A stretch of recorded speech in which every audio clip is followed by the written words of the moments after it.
Hi, and it's back to my messy garage for part 3 of building your own bass that we picked up from Carvin.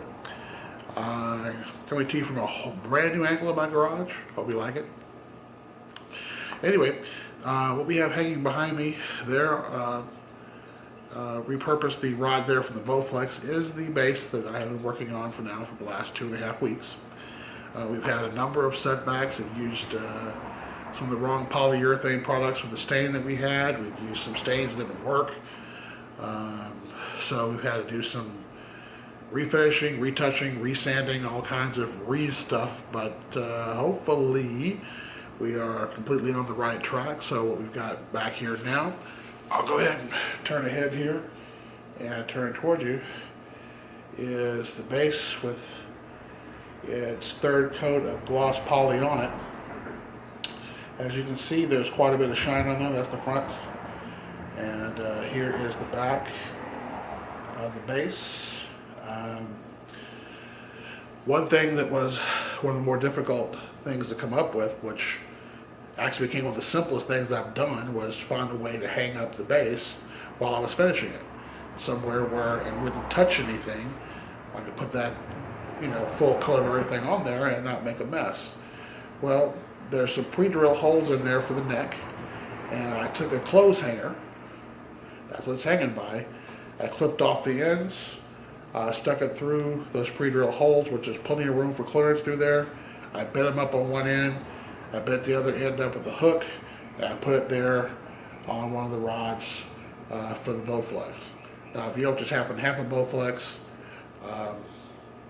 go get one. No. Seriously, you can hang it probably anywhere that you have space where it can twirl and not hit anything. Set a hook on the wall, a doweling rod, any number of things you can use to where it has full rotation and it won't hit. Now, one thing about the poly I can say though is that it picks up everything.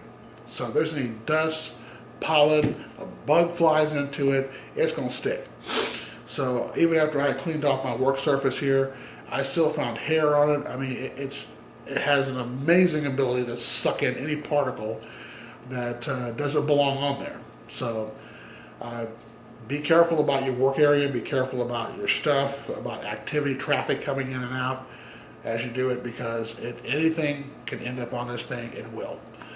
But like I said, this is basically, back here, this is full gloss. It is the equivalent of, hey, my clothes are ready. This is the equivalent of 3 coats of poly. We're going to do one more sand and a 4th layer on there, but you can see it's got a really glossy surface on there, front, back, sides. This is catching the light right now. It's the garage without any sunlight, so this is just all electric light. It's still pretty shiny. It'll be equally shiny with one more coat on there. After one more coat, we're going to go ahead and knock it down off the wire there and start putting some metal on it that will actually make some noise out of this thing. So,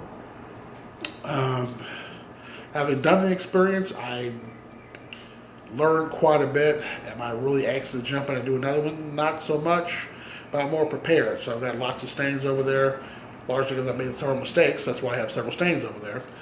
I have 2 different kinds of poly.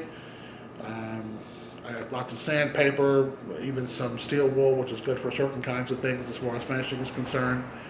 And so my shop is more ready to view another one, but my head is not.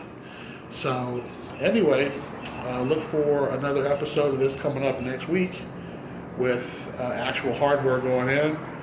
And hopefully by that time I've got it all said and done, I'll be able to have a bass amp sitting around here someplace that I can plug into.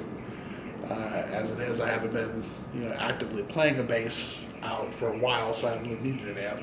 But we're going to pick up something someplace at least to be able to test it before we get our real amp that we have on order. So folks, until next time, we got some shiny going on back there. We'll have even more shiny going on here in a couple of days. So stay tuned, and until next time.